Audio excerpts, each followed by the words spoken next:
मैं प्रार्थना कर रहा हूँ, मैं प्रभु से रात दिन बोल रहा हूँ, प्रभु मेरे बच्चों को क्षमा कर, प्रभु मुझे क्षमा कर, प्रभु मुझे क्षमा कर, प्रभु मुझे क्षमा कर।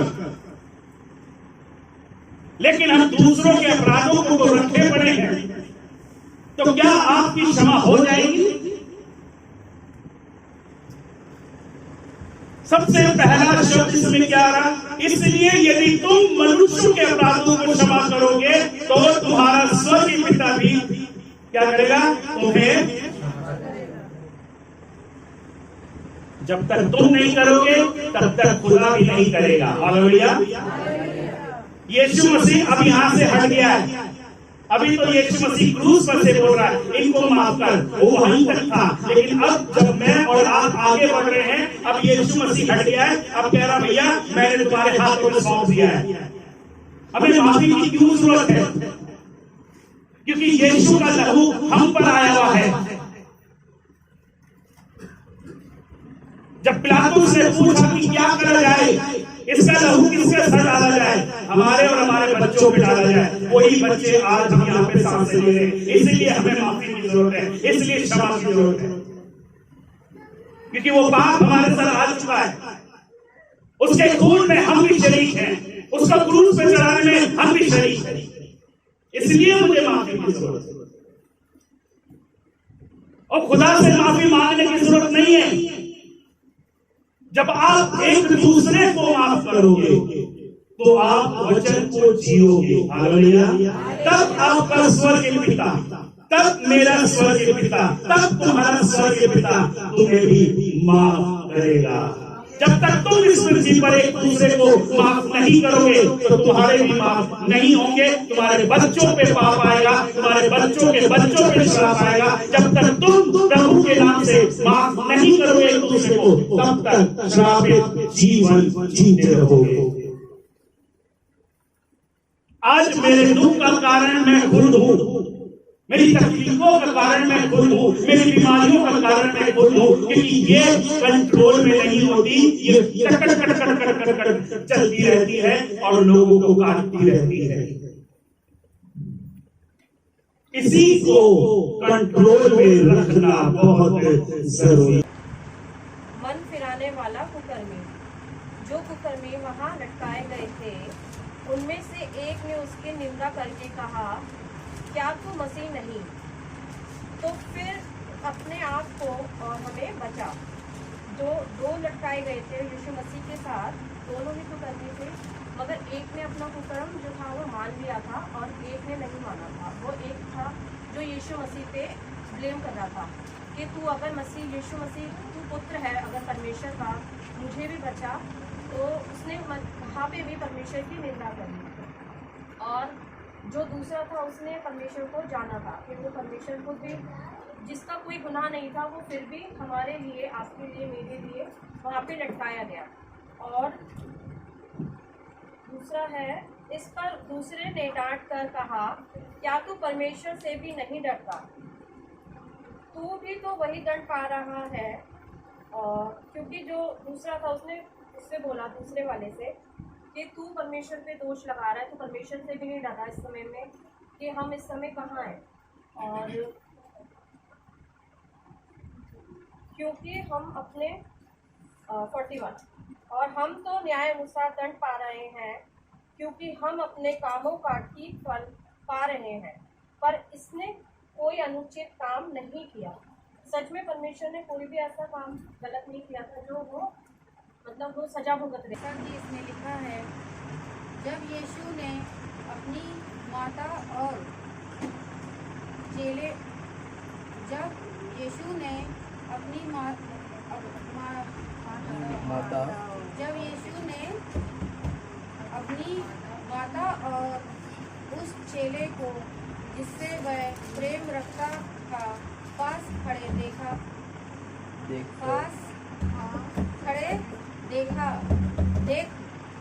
तो अपनी माता से कहा, हे नारी, देख यह तेरा पुत्र है।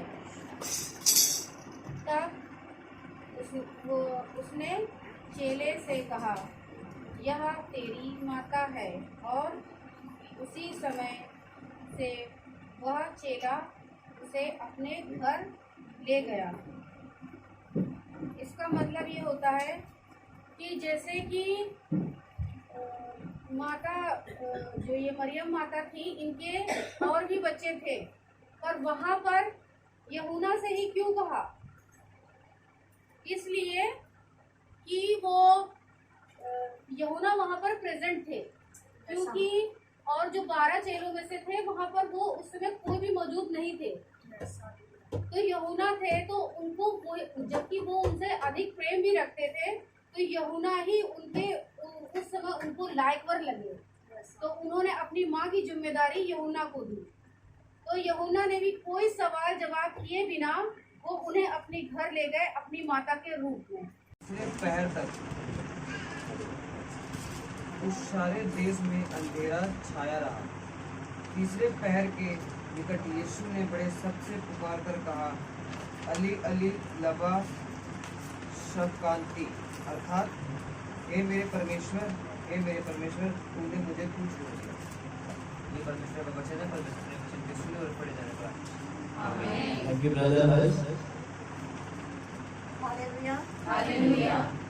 सबसे पहले मैं खुदा की शुक्रगुजार हूँ और फिर अपने पासवान रॉबर्ट भाई कि हमें ये मौका मिला है, क्योंकि खुदा की मर्जी के बगैर हम कुछ नहीं कर सकते। हालेलुया। Hallelujah. 7 वाणियाँ, 7 कलाम। हम लोगों में 7 होते हैं, रोमन कैथोलिक में 14 मुकाम होते हैं। क्या ये 7 कलाम जो यीशु मसीह ने कहे वो हमें याद है? वो तो हर साल बोले जाते हैं ना, लेकिन हम कुछ भी याद नहीं करते।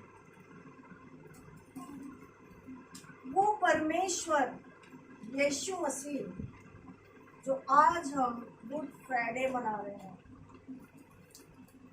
यूहन्ना 3:16 में परमेश्वर वचन कहता है कि उसने हमसे इतना प्रेम किया कि उसने अपना इकलौता बेटा हमारे खातिर कुर्बान कर दिया। मैं तो कहूँगी मेरे खातिर, मेरे गुनाहों को उठाया उसने। लेकिन हम कहाँ हैं आज? कलाम तो रोजाना सुनते हैं, लेकिन कितना उस पे चलते हैं, कितने हमारे जीवन बदल रहे हैं। हम सिर्फ रीति रिवाजों को निभाते हैं और रीति रिवाज ही हम करते हैं। हम वही लकीर के फकीर हैं। अंदर से जैसा कि मत्ती 23 में लिखा कि तुम चूना फूटी हुई कब्रों के समान हो। ऊपर से अच्छे दिख रहे सब कुछ है, लेकिन अंदर शराब है। अंदर कलाम नहीं है, उसकी वाणियां नहीं है। क्या ये वाणियां सिर्फ गुड फ्राइडे के लिए बनी है? क्या ये कलाम सिर्फ गुड फ्राइडे के लिए बना है? उसके बाद हम कहाँ हैं? उसके बाद हम क्या करते हैं? कितना उसके लिए दुखी हो रहे हैं, कितना परेशान हो रहे हैं। क्या ये काम सिर्फ प्रभु के दास दासियों का है? क्या उसने हर एक के लिए दुख नहीं उठाया? मैं भी कभी आपकी जगह ही बैठती थी, पर इज्जत वो जो खुदा दिला। आमीन। आमीन।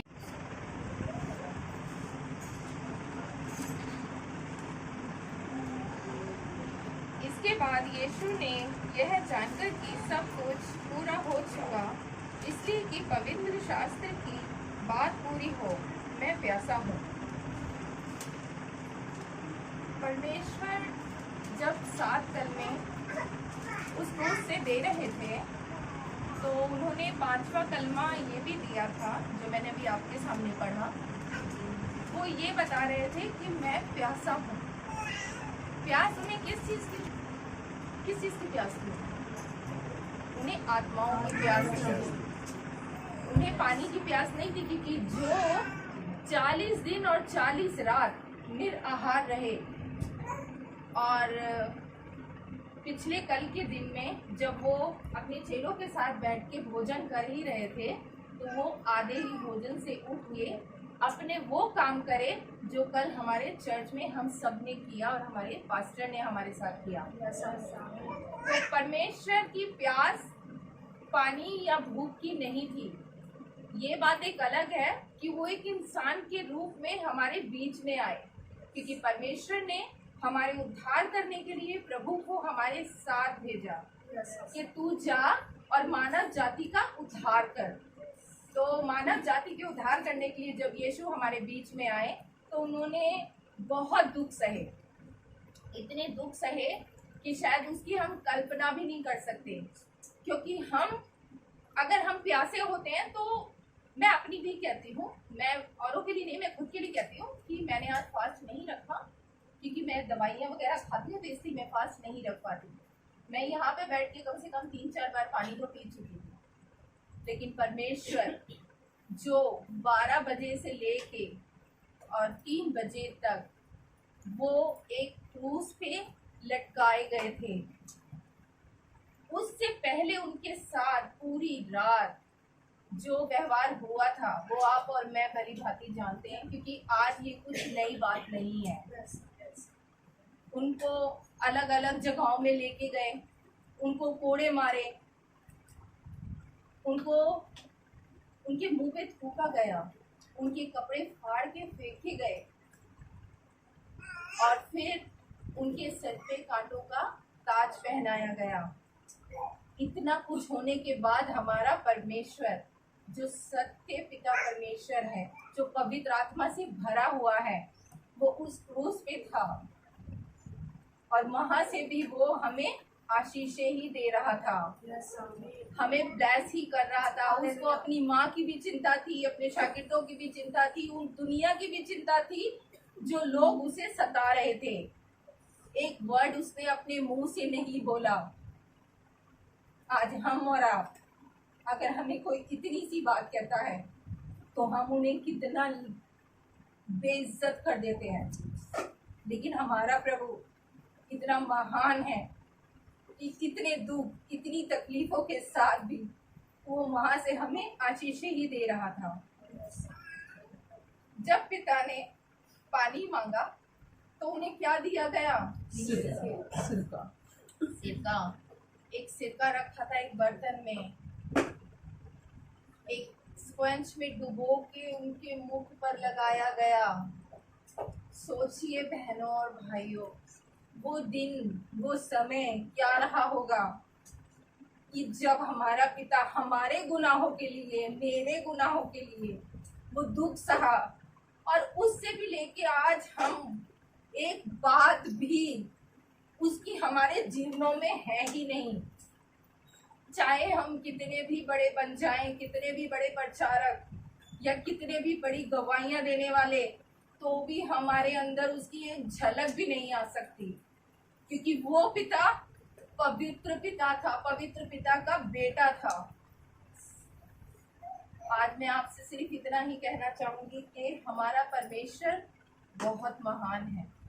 उसको प्यास पानी की नहीं, हमारी आत्माओं की है। वो हमारी आत्माओं को बचाना चाहता है, चाहे वो क्रिश्चियन फैमिली से हो, चाहे वो हिंदू या कोई भी। परमेश्वर ने अपने वचन में साफ साफ कहा है कि मैंने माता के गर्भ में पड़ने से पहले ही तुझे चुन लिया है। यानी कि गर्भ में पड़ने से पहले ही वो हमें चुन लेता है, उसने हमें चुन रखा। तो जब हम चुने हुए हैं तो हम क्यों उसकी बात नहीं जोते, हम क्यों उसके वचनों पर नहीं चलते। आज मैं जो यहाँ खड़ी हूँ, मैं इस लायक नहीं थी, मेरी कोई तैयारी नहीं थी। मैं सच कह रही हूँ, क्योंकि मैं जब भी यहाँ खड़ी होती हूँ, चाहे मैं गवाही देने के लिए या कुछ भी, तो मैं ये बात जरूर कहती हूँ कि मैं सच कह रही हूँ, क्योंकि यहाँ पे खड़े होकर हम झूठ नहीं बोल सकते। मैं भी सच कह रही हूँ कि मैं इस लायक नहीं थी कि मैं यहाँ खड़ी होकर आपके सामने कुछ बोल सकूँ। मैं जब से वहाँ बैठी थी, मैं सिर्फ यही प्रार्थना करी थी परमेश्वर से कि परमेश्वर आप मुझे समझ और बुद्धि देना, ताकि मैं आपका वचन जो लेकर यहाँ खड़ी हूँ, तो खुदा मुझ में तू होके बोलना, क्योंकि मैं अपनी तरफ से कुछ भी बोलना नहीं चाहती, एक वर्ड मैं अपनी तरफ से नहीं करना चाहती। तो मैं आप सबसे यही प्रार्थना करूंगी कि जैसा कि परमेश्वर जो हमारे लिए प्यासा है, हम भी एक दूसरे के लिए प्यासे बने, और हम भी परमेश्वर की वो कथा जो उसने क्रूस पर खड़े होकर जो लटके हुए जो उसने बोली है कि मैं प्यासा हूँ प्रभु, वैसे ही हम भी आपके प्यासे बने, ताकि हम सब आपको, जब हम आपके राज्य में आए तो प्रभु आप हमें कबूल करने वाले हों, क्योंकि पिता परमेश्वर वो है जो सबके गुनाहों को माफ करता है, जिसने मेरे गुनाहों को माफ किया। मेरे आज बहुत गुनाह थे, मैं भी पीछे बहुत खुश थी। सबको जय मसीह की।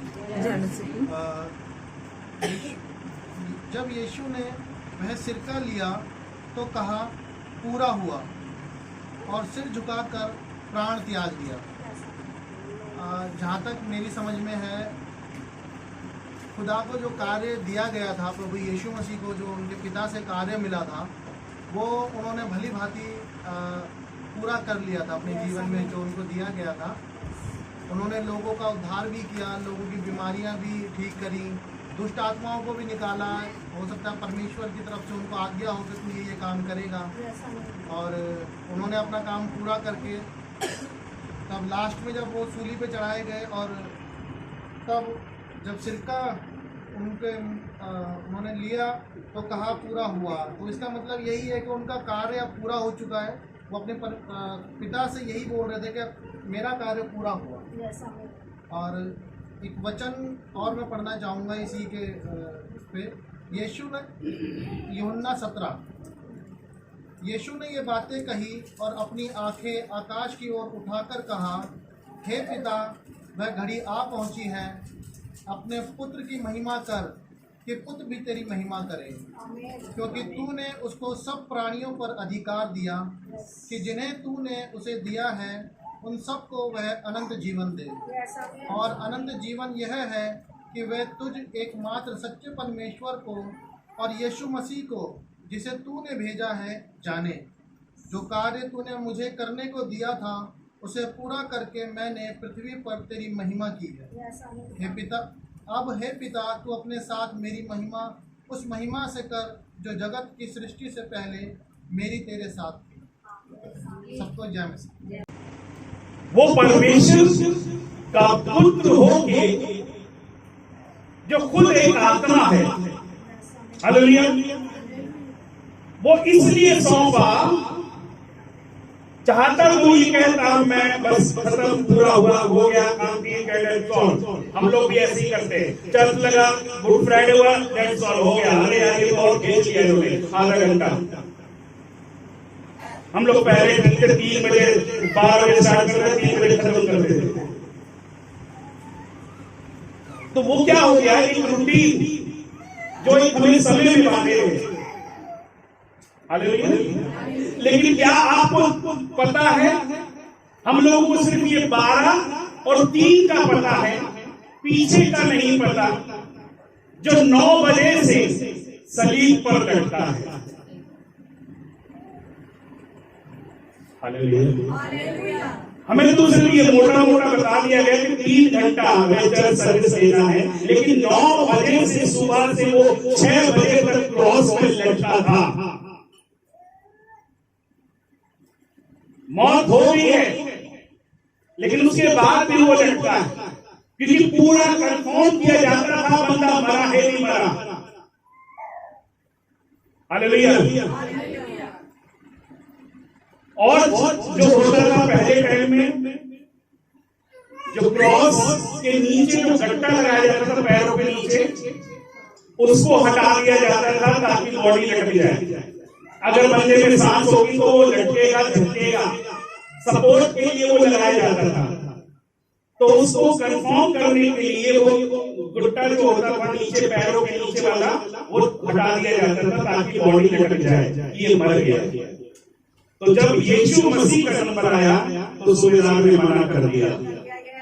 हालेलुया। क्योंकि वो जान गए थे कि ये धर्मी पुरुष है, वो जान गए थे कि ये गलत सजा पाई है, वो जान गए थे कि अब इस मामले में हमें नहीं पढ़ना, क्योंकि पिलातुस ने हाथ धो दिए तो हम भी हाथ धोए।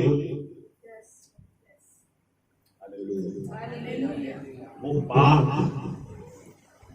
वो पवित्र है, उसकी हड्डी भी नहीं टूटने की, उसकी हड्डी हड्डी की रक्षा। कोड़े जरूर पड़े, हड्डी नहीं टूटी, क्रूस जरूर उठाया, हड्डी नहीं टूटी, क्योंकि पिता का ये वादा है। अब आप और मुझे भी उस वायदे को प्रमाण करना है। जब भी कोई इंसिडेंट होता है, जब भी कोई पैर में तकलीफ होती, हाथ में तकलीफ होती, गिर जाते, मोच जाती, कुछ आ जाता है, कमांड यही करो, प्रभु तू हड्डी हड्डी की रक्षा करता है, उसमें से टूटने की नहीं, तो इससे क्या और कुछ भी नहीं होगा। हालेलुया। तो डॉक्टर बोलेगा मांस फटा, हालेलुया। जब वो पिता परमेश्वर का पुत्र होकर अपनी आत्मा को जीते जी सौंप रहा है, अभी मरा नहीं है, लेकिन उसे ये पता है कि अब मेरा शरीर दुर्लभ हो गया, उसके अंदर ताकत नहीं रही, क्योंकि ग्लूकोज भी निकल गया, खून भी निकल गया, पानी भी निकल गया, सब कुछ सूख गया। किसके लिए? मेरे लिए, मेरे लिए, मेरे लिए। मैं अपने हमें भी जीते जी जब मौका मिलता है प्रार्थना में 12 बजे के बाद कभी भी आंख खुलती है, हे बेटा मैं अपनी आत्मा तेरे हाथों में सौंपता हूं, ताकि तुम दिन भर में भले चले रहो, दिन भर में आपकी आत्मा पे शैतान अटैक ना करे, शरीर पे कितना भी कर, लेकिन आत्मा मेरी जीवित रहे यीशु मसीह के नाम में। क्योंकि मैं कैसा जीव पवित्र और भावता हुआ बलिदान कैसे चढ़ावा? आत्मा से, शरीर से नहीं चढ़ा सकते, अपनी आत्मा को चढ़ाओ। यीशु ने शरीर को नहीं चढ़ाया, उसे पता है ये तो दफनाएंगे जलाएंगे जो मर्जी करे, लेकिन मेरे को आत्मा खुदा के हाथों में सौंपना है, क्योंकि इसी आत्मा का न्याय होगा। वही आत्मा स्वर्ग में जाके प्रभु के पास बैठा है, वही वायदा मेरे और आपके लिए किया है। कब? जब मैं अपनी आत्मा अपने पिता को सौंप दूंगा। पर मुझे भी जीते जी सौंपना। अरे यार कोई बात नहीं, जब मर रहा होगा तब पता भी नहीं चलेगा, मरने का तो किसी को पता ही नहीं कब हम मरेंगे। बोल यीशु मसीह की अपनी आत्मा जीते जी उसके हाथों में सौंप दो, ताकि उस पे कोई दोष ना हो, उसमें कोई दोष ना हो। वो आत्मा वहां जाके खुदा से बात कर सके, मिल सके, और खुदा बाप हमें अपने घर ले जा सके। उसको यहाँ पे इस जीवन को जीना होगा। यीशु मसीह यहाँ से जीवन जिया, यहीं से पृथ्वी पर से अपनी आत्मा अपने पिता के हाथों में सौंपी है। मुझे भी और आपको भी अपनी आत्मा अपने पिता के हाथ में सौंप देना है, ताकि उसके विरुद्ध पाप न कर पाऊं, उसके विरुद्ध में कोई काम न कर पाऊं। आया, लेकिन वो यहाँ घर कर गया।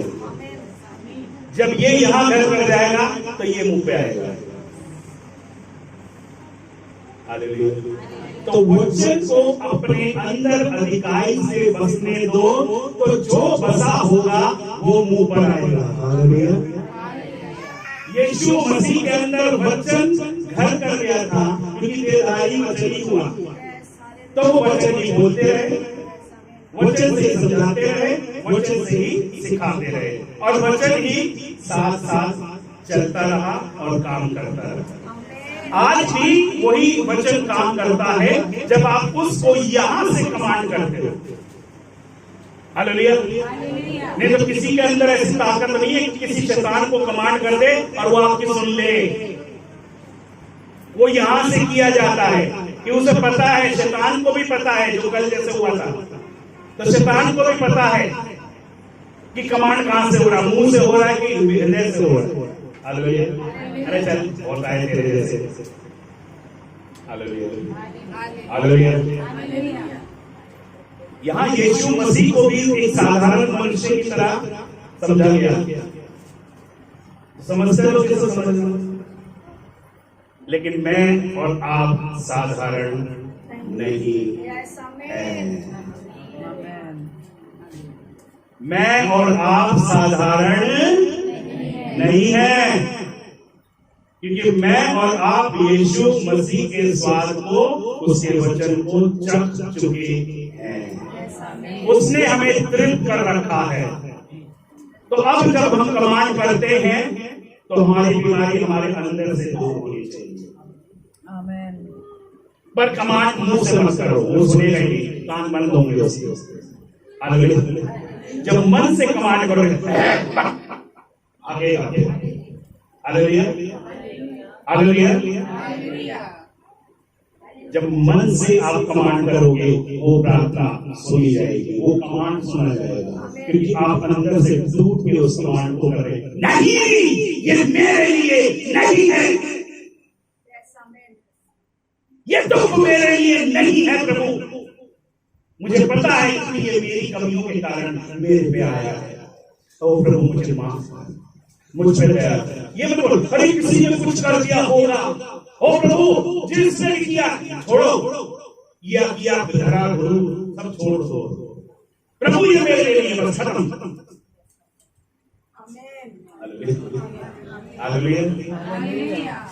मेरे यहाँ से ईसाइयों के घर से भी खाना जाएगा ना, तो घर पे जरूर प्रेयर होती है।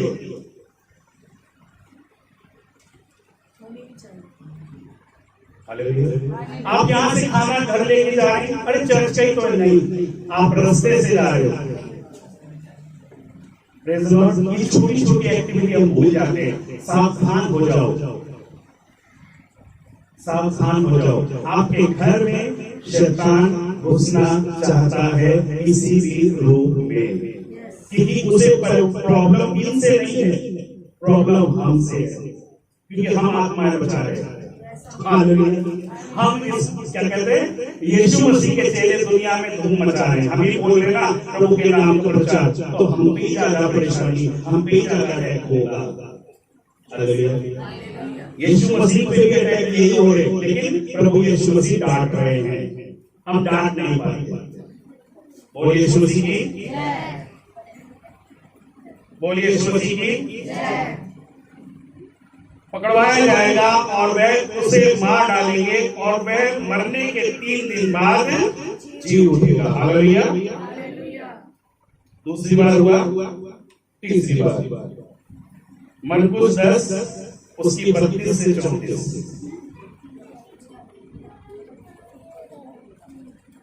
तब वह फिर उन बारों को लेकर उनसे ये बातें कहने लगा जो उस पर आने वाली थी।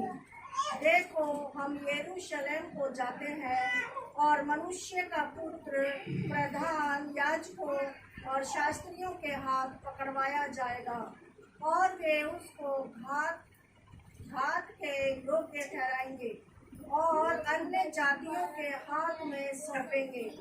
वे उसको ठट्ठों में उड़ाएंगे, उस पर थूकेंगे, उसे कोड़े मारेंगे और उसे घात करेंगे और 3 दिन के बाद वह जी उठेगा। हालेलुया।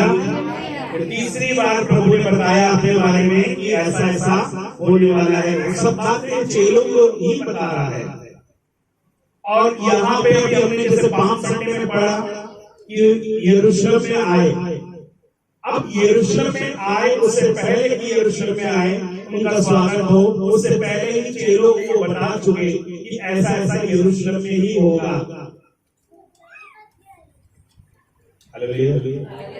ऐसा ऐसा यरूशलेम में ही होगा। तो चेले तो वैसे वैसे, अब तो उसी एंड पे ही जा रहे हैं जहाँ पे ये बोल रहा है। अब वही पहुंच गए यरूशलेम पे, और यहाँ पे अभी तो गधे के बच्चे के ऊपर इनको बिठा के इनका स्वागत किया गया और उसी जगह में उनको अब ये चीज होगी। हालेलुया। कि मनुष्य के हाथ में पकड़ाया जाएगा। ऐसे तो बताया कि भी ठोके जाएंगे, कोड़े भी मारे जाएंगे, ठोका भी जाएगा और मार डाला जाएगा। अब जिसको ये पता चल जाए उसके अंदर क्या चल रहा होगा। एक पेशेंट को पता चल जाए कि आखिरी स्टेज है, कुछ ही दिनों के मेहमान हो। हालांकि डॉक्टर यही बोलते हैं, लेकिन कई बार होता हो मेहमान टिक जाता है यीशु मसीह के नाम में। हालेलुया। डॉक्टर जवाब दे देता है हम जवाब उसका तोड़कर उससे जवाब ले लेते हैं। प्रभु जीवन में मौदायक का जीवन में, पर हम यही बोलते हैं ये जीवन बार बार नहीं मिलता, ये बहुमूल्य है, इसको सेव करो। आमीन, हालेलुया। ये बार बार मौका मिल रहा है, बार बार हमको झटके लग रहे हैं।